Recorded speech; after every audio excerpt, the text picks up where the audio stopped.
ladies and gentlemen, it's Voxel Pro here, coming at you with another rant. I think this is the part 2, I believe, of the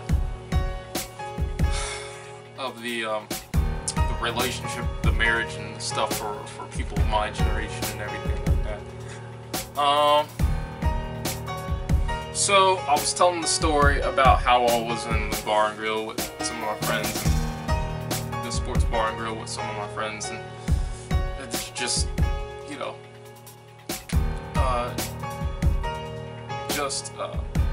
futile for coming there in the first place. Like, the whole reason that we're meeting each other there is so we can socialize, so we can talk. You know, it kind of renders itself moot, doesn't it, when you're all on your phones at the same time.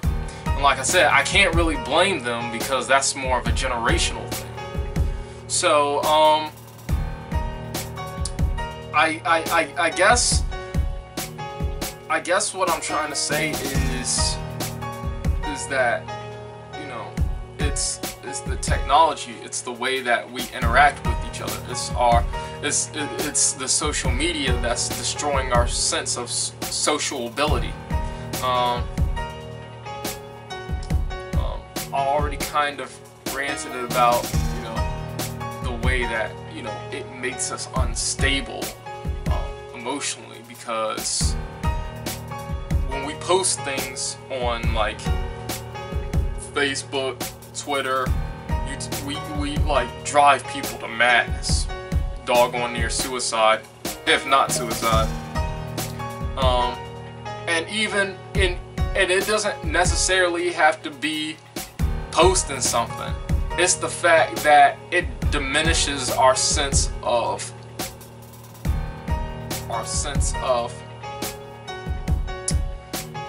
kindness and sensibility and stuff like that, because we have like people in my age group, and I've already established this as, I would say, 18 to 24. It diminishes the sense of what do I want to say? I guess remorse, our sense of remorse that we have for doing bad things. So like, what am I saying when I say that? So, like,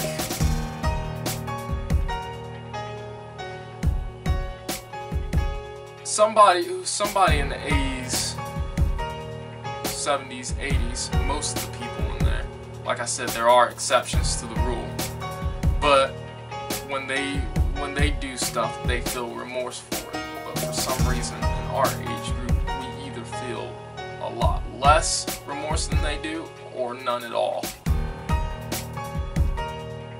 And before you know, the people, that's the age group that I'm talking about, my age group that I'm talking about, before they get up in arms, like, I mean, like, if I'm wrong, then I would have to say, you know, look at some of the friends, because we're a right now generation, because my era and the era that I grew up in is such a right now generation, and this is a right now time. The way that we want things right now. We want a TV, we want it right now. The games, the videos that we see on YouTube, we want them right now. We want them in our pockets. We want them wherever we go. If I have something to work on, I can work it on my phone. I can do it on the laptop. I can carry it anywhere. You want access to money, you can find jobs online. And I'm saying there's positive and negative to what you can access in this right now generation. But I'm like, the access to the things is so much greater.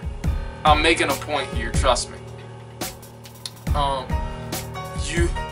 That spills into the thing, like,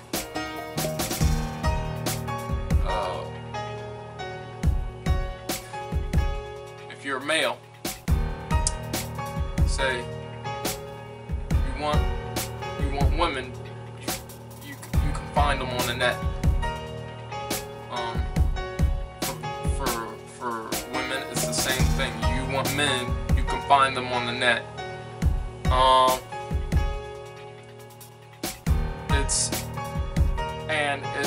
It's such a right now thing, this impulse that we have. Everything we do is right now, to where we're real, like, even like we're like in the example I gave, where where I said everything goes overboard, like for the level of revenge. I don't think we realize for ourselves, the people that are our friends or are our family, we don't know how many people we're willing to step on and step over and run on and use them to get what we want for that right now feeling. You know, everything simultaneously is like a problem and a fix to a problem. Listen, I'm not trying to tell you that. I'm not trying to be like Bobby Boucher's mother and say, oh, technology is the devil, or the internet is the devil, or you know, I'm not trying to say the internet's the devil, Bobby Boucher. You know, I'm not trying to say all that. I'm just saying that there's a duality to things. There's a duality to things. But recognize which part of the duality that you're using the most. You know? Are you using the good side the most, or are you using the bad side the most? You know?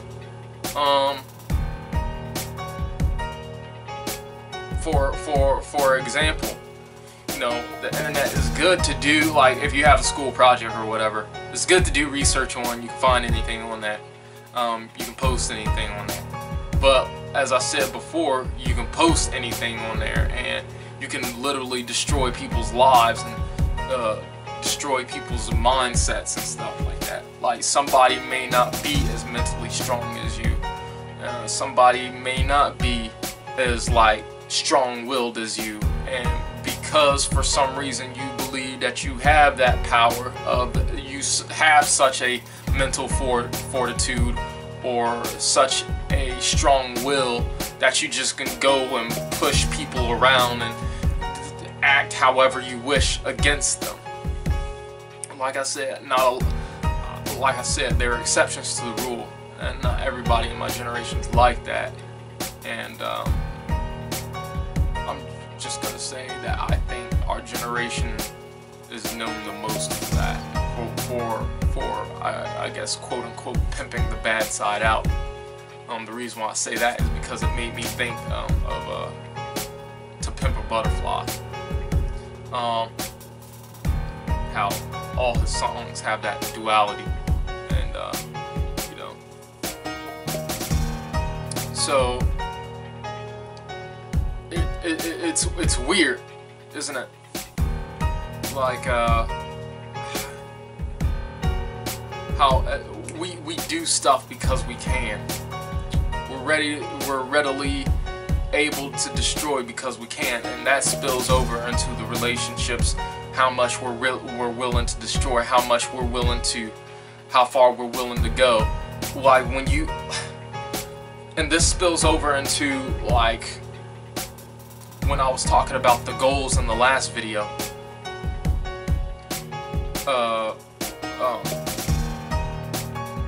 The goals of, like, each generation, how some people wanted to get married, some people wanted to get married but didn't want kids, and some people were on the fence about marriage and kids. And then our generation, we don't really want either one. We just want to do other things. We just want to have fun and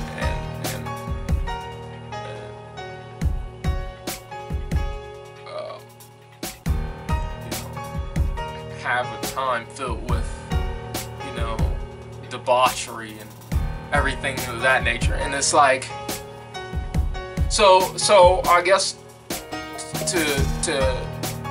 for those people who know that they don't want to ever get married and don't ever want to have kids in that age range that's dating, I would have to say, what are your motives for dating the person that you're dating? Because obviously you don't want to get married. You already established that when I prefaced the question. You don't want to have kids. We already established that because the way that I again prefaced the question. So is it just to sleep with them? Because if that's the case, if you're a man and that's all you want from the female, then you're doing somebody dirty like that. I mean, I think, this is just my opinion. Like, isn't that doing somebody dirty like that? Like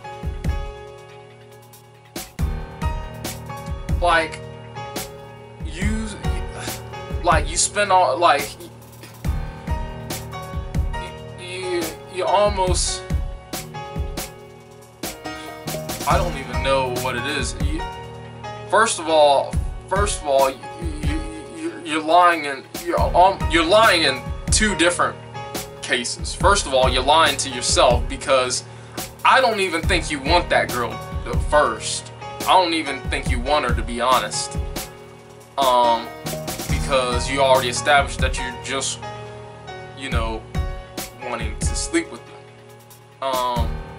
So you go to some extraordinary lengths, getting the fly's clothes and the and the colognes and the everything like that, and making sure that you behave a certain way or act a certain way while you're on the date, and then you stick that out long enough to where you're thinking that she might sleep with you, and then she does, and then you kick her to the curb. And then so you're not only lying to yourself, pretending to be somebody that you're not, kind of like rearranging your own identity, like you almost have a dual mindset. Like I believe that at that point your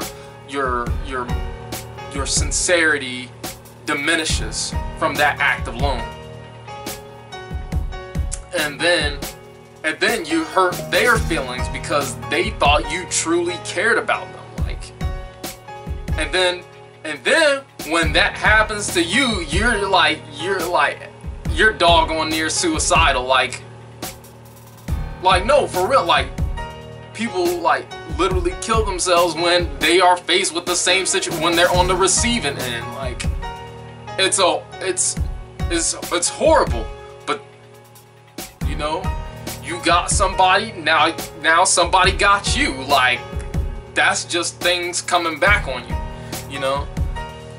I can't really, and sometimes bad things happen to good people, and sometimes good things happen to bad people, and everything like that. But sometimes the stuff that we go through in life, like in our generation, we be bringing this stuff on our own selves. Like, think about how much stuff we put into the world, and it's coming back to us almost doubly worse, triply worse, quadruply worse. Like, hey, that's just the way it works now.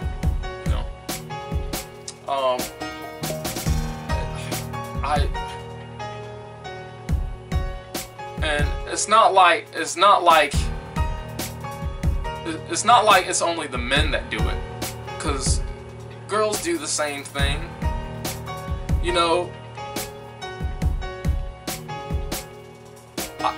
I get like what a lot of people are saying with like women power and everything like that, and I don't have anything against that. I say for your for your individual self-esteem,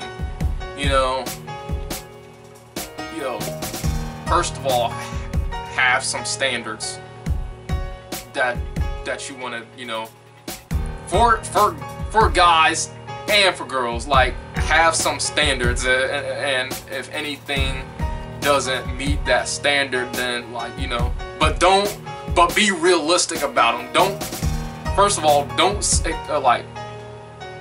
them so low to where, you know, somebody's doggone near taking advantage of you, but don't set them so high where if a genuine person does come along, they can't meet them either. Like, don't put people up on a pedestal, but don't put them in the sewers either. You know, don't do that. Cause either way it hurts. Somebody in that equation is gonna end up getting hurt. And you know what? The way that we think about each other, like men thinking about women and women thinking about men, it's like, I think that because of media, we're doomed from the start. Like, yeah, I'll say that we're doomed from the start. And not so much back in the 80s and maybe even the 90s, but I say more for people in the 2000s, or that's coming up in the 2000s, and you know, people who don't really have a good grasp on like being like they don't really know what they're doing with their lives yet. Like, they're like either going into high school or they just finished high school and they don't know what they want to do.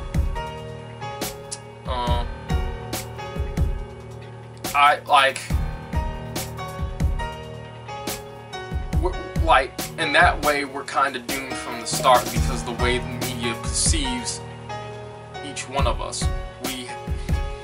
So the media tricks women into thinking that guys are these like archetypes, you know. Guys are just these archetypes from like a collective of men that you will see in some type of romantic comedy.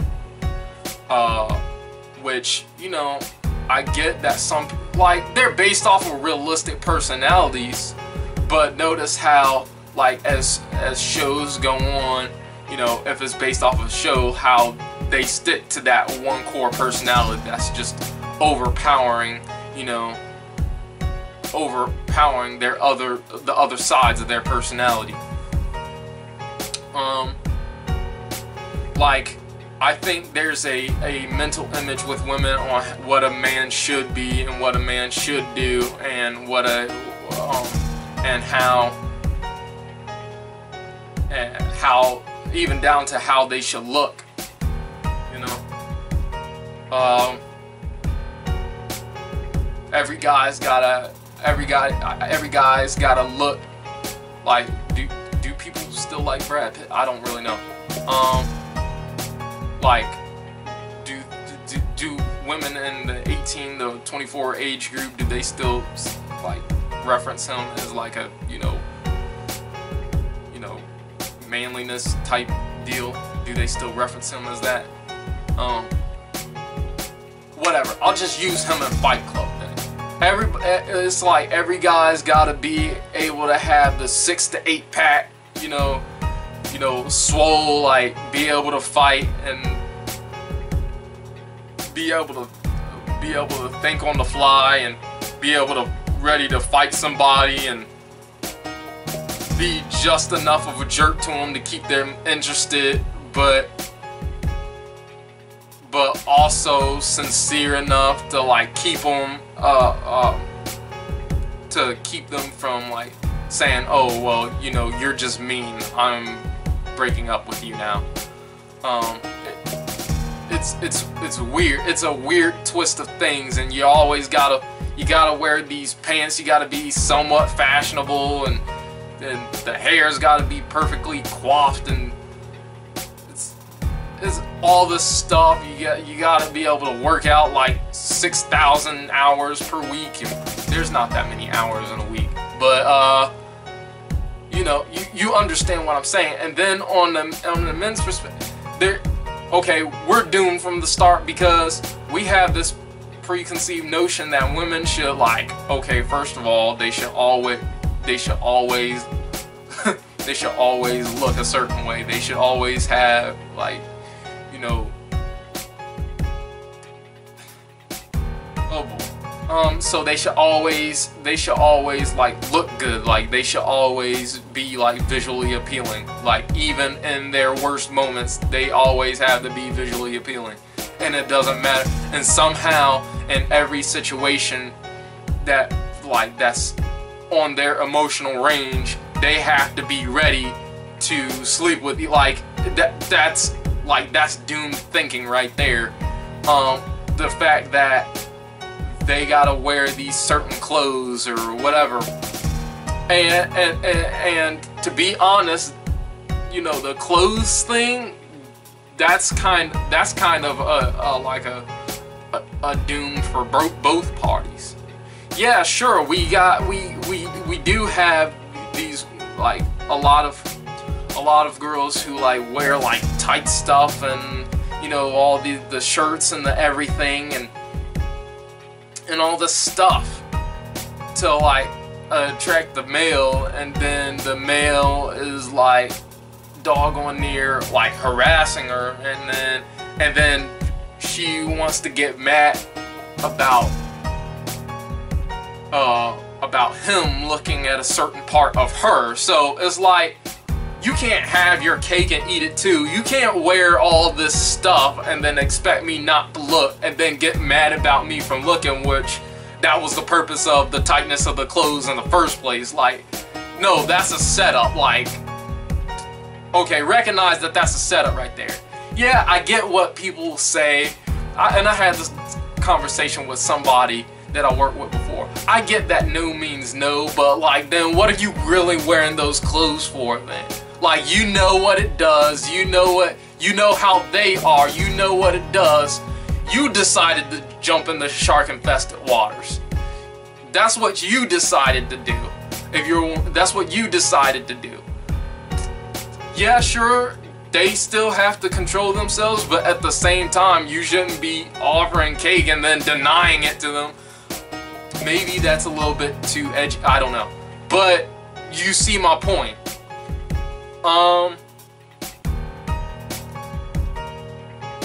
It's the way the media pictures the quote-unquote perfect girl, right? You know, on like how she should look. Again, you know, not in terms of like the clothes that she wears, but more like the body type that she has. You know, if, again, beauty is in the eye of the beholder, and if you like someone based off of, fine then, like them, but recognize that, first of all, you know, you're not there to use them. You know, as a man talking to another, you're not, like, they're not there for you to use. Like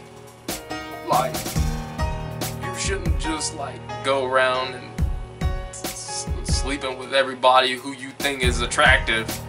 You know, it's like somebody in this equation, their emotions are gonna gonna take it too far. Like, somebody's emotions are gonna get so involved with it that, you know, that one of them's gonna end up emotionally attached to another, and then somebody's gonna end up getting hurt. And that's just the way that goes. At the same time, males, well, you know, the media, like any type of movie that you see, any type of show that you see, you know, why are the females in that dressing a certain way? Like, even if it's like doggone near, even if it's like a cartoon or something. Like, I mentioned this in my anime rant, right? How things can be over sexualized. So, like, let's say I'm just trying to watch a show. Like, I didn't want to think about, like, I just wanted to enjoy the entertainment, enjoy the story. But now I gotta worry about this stuff being pushed into my brain, like on this side, and then, you know, this side being blocked off from like to whatever. You see what I'm saying? Like, it's really weird. It's really weird. Oh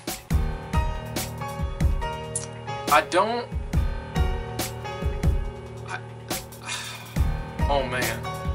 Yeah, men and women, we both have our pros and cons.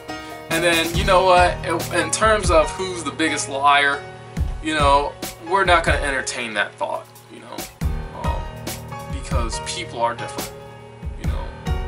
The way one man might be may not be the way another man will be. Same thing. The way that one woman will not be the same way another woman will be. Now, sure, you do have groups of women who are like each other, but at the end of the day, they're still their own person, you know.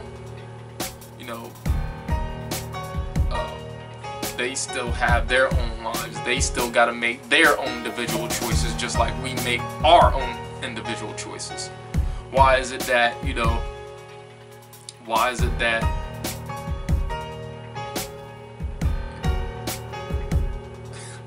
it's really weird, and it's really weird that, like, the derogatory names that we, you know, that we call each other, you know. How come,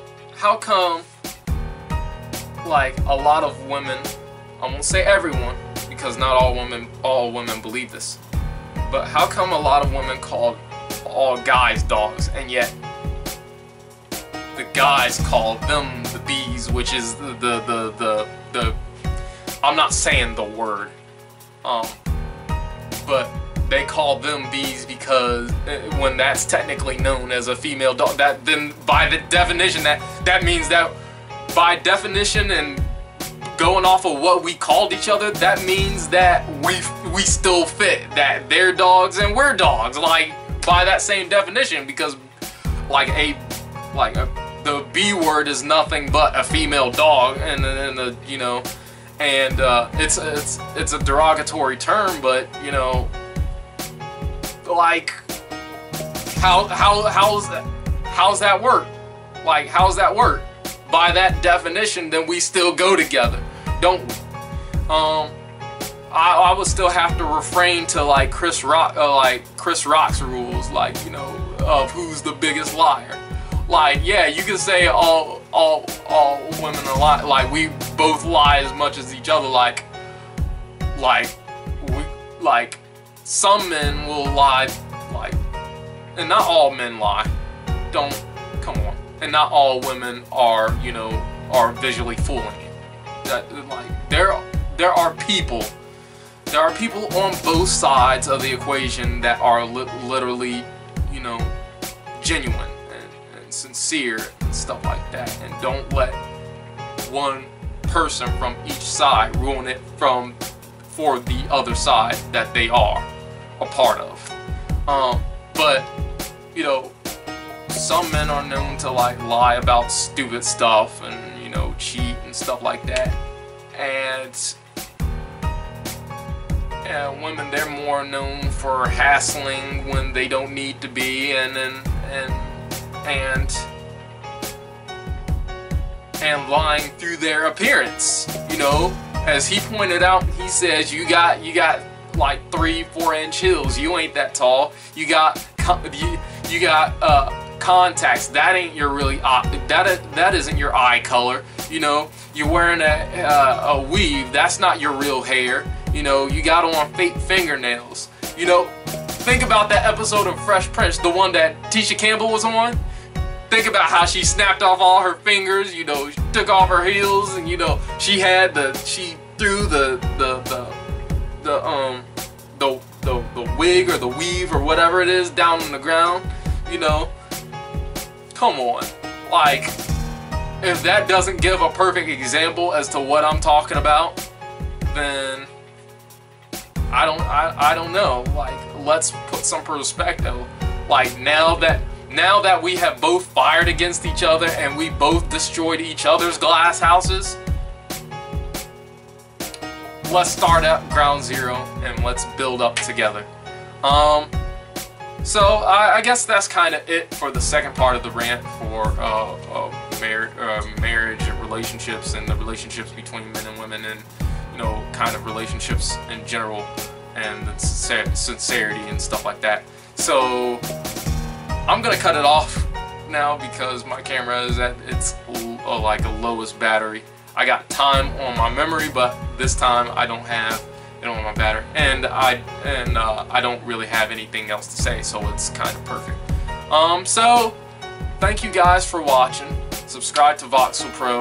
I'm primarily a game channel, but I'll throw in some extra rants and stuff every now and then, now and again, and hopefully you guys will come to see that. If you're not interested in my game stuff, you can come and see that, and hopefully we can, you know, talk about some stuff. Also, you know who really has some good stuff to say?